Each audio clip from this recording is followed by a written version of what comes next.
everyone? So it's a little different. I like changing things up. Got a box here. Pretty nice box. Don't ask me what it says because I don't know. Because yeah, can't read it. Anyways, my wife got this for me, and she was amazed it came so well packaged. So I always have to remember which way to open this. Okay. So first, before we look in the box, I have to kind of just explain how it's done. So there's a form of clay pottery called Raku, and it's still done to this day here in the United States and probably most of the world, but it developed in Japan during the Edo period, 15th, 16th century. And how it came about was a head tea ceremony person went to a potter and asked him to make a special tea ceremony cups, something unique. So he experimented with it and he came up with Raku. Raku is a form of firing the clay. Now, from what I've read and understand, you can use almost any type of clay, pottery clay, but you have to add certain elements to it, like either quartz or Canaanite. 90% of the time they use Canaanite, because with this process you can use quartz, but it kind of like sloughs, okay, afterwards. So Canaanite, what it does is it keeps the whatever your pottery you're making, keeps it together. So what happens is when you fire clay, you normally put it in a kiln for it to dry for about 6 hours or so, okay, because you're raising the temperature up slowly and it cooks it, and then you let the fire die down, or the heat source that you have, so it cools off gradually. Raku doesn't do that. So what they do basically is they stick the clay in a kiln around 8 to 1,000 degrees Fahrenheit for about an hour. Then they take it out rapidly and they put it in a metal container with combustibles like paper, sawdust that will ignite. Okay, they do this on purpose. And what it does is it creates a reaction in the atmosphere to the clay, because it's air cooling rapidly. So while it's rapidly cooling off, it's igniting this stuff too, because it's releasing all the heat at once. Hence, that's where the Canaanite comes into play. If you don't add Canaanite or quartz, the Japanese used lead, which we all know that's not good. But they didn't know better back then. What happens is, as it's cooling, the clay expands and then explodes, okay, because you're letting the air cool it rapidly fast. So with this process, though, it creates unique colors and patterns into the clay, from the glaze that you're using or whatever. So what's in this box is a Raku piece of pottery.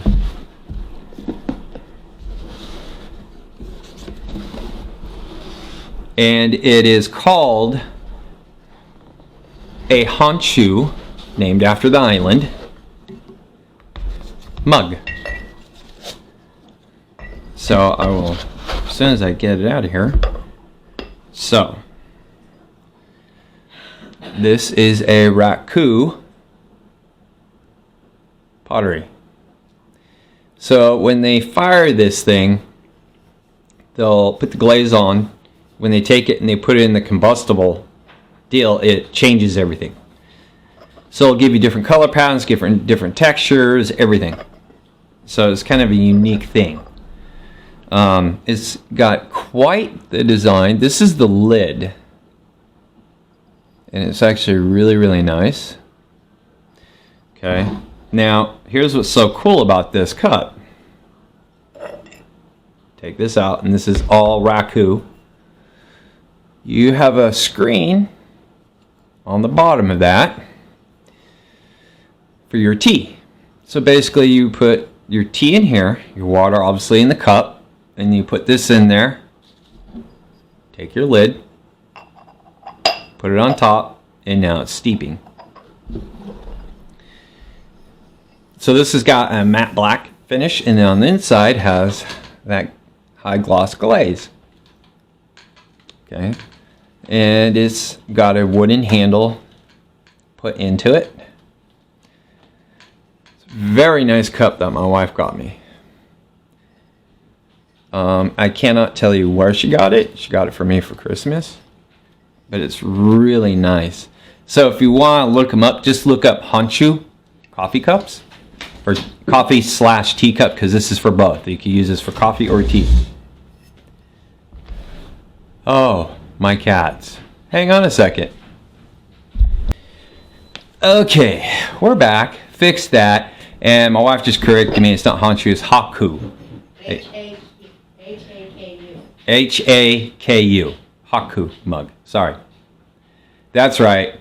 Haku is the name of the mountain that's on the island of Honshu. That's where I got the Honshu from. So, sorry. And Haku is actually a volcano. So, that, yes, it is still active. But this is actually a really nice cup. I have not used it yet, which I'll probably use it eventually. But it's kind of neat how this all works. Like I said, you have your cup. Then you have your tea holder. Goes inside just like that. Fits nicely. Then after everything's all put together, you just put your lid on, let it steep, and then enjoy later. If you look up Raku teacups, you'll notice that they're not as shaped as this, because this is probably done on a wheel. Because normally they are done by hand, so they're not totally perfect. That isn't the whole purpose of them, to be absolutely perfect. What is the uniqueness of them? That's what makes it special, because they take their tea ceremonies very seriously over there. So yeah, you can. They still make some by hand out over there, and you can get them. I don't think they're very expensive.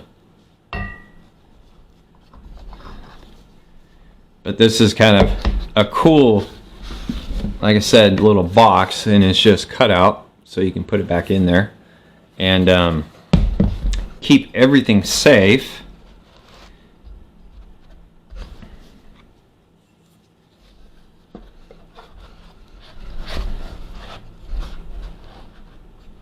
Just like so.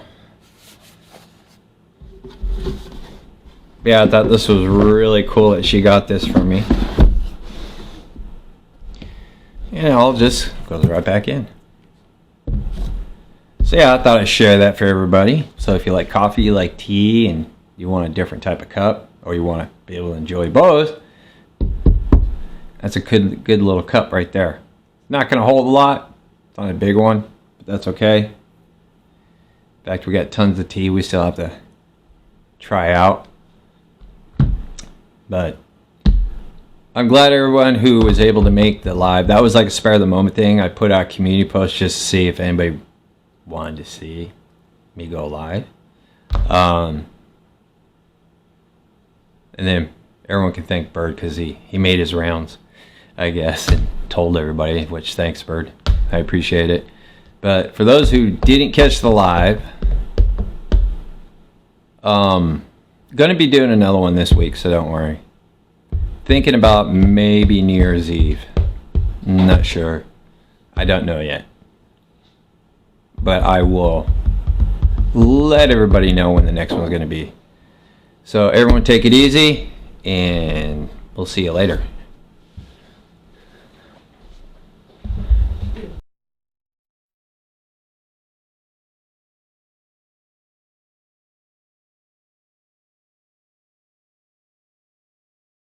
we're not just done yet. So if somebody wants an alternative to champagne, because New Year's is coming up, we discovered this stuff, believe it or not, at Rayleigh's, and it's actually really good. And it's called Mio Sparkling Sake. This stuff's really good. As far as I know, it only comes in a bottle like this, so it's not a very big bottle. But it's really smooth, I would say. You serve it chilled, because believe it or not all sake is chilled. You have to experiment when it comes to sake. If it doesn't say on the bottle, like this one does, it says chilled on the back. Some you're supposed to just room temperature, some chilled, some you're supposed to heat up. And the way we'll do a video on how you heat it up. You just don't like put it in the microwave. Okay, that ruins the sake. So if you're looking for an alternative, like I said, to champagne, this stuff's really good. Rayleigh's carries it. They actually carry a good selection. Some stuff that we've already had. We like this one brand that comes in little cups, about yay big. Maybe I'll do a video on sake.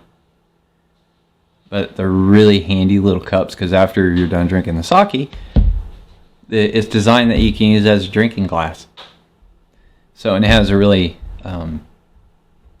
cute story behind how this woman developed her own sake brand. So, but yep, thought I'd throw that out there with New Year's coming. It's really good, really smooth. Doesn't really make you feel like buzzed or anything like that if you don't like that. I'm sure you might if you drink this whole bottle. But we have sake glasses. So, and there's a reason why you use the little sake glasses. Like I said, if you guys want, I'll do a video on it. We're not experts. We're learning this as we go. But we do know some stuff on sake and what brands are good and which brands you should probably avoid. Yeah.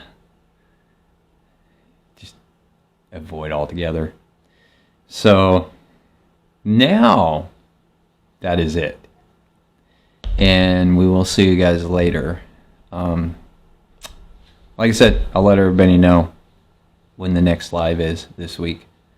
So take it easy and stay safe, stay warm.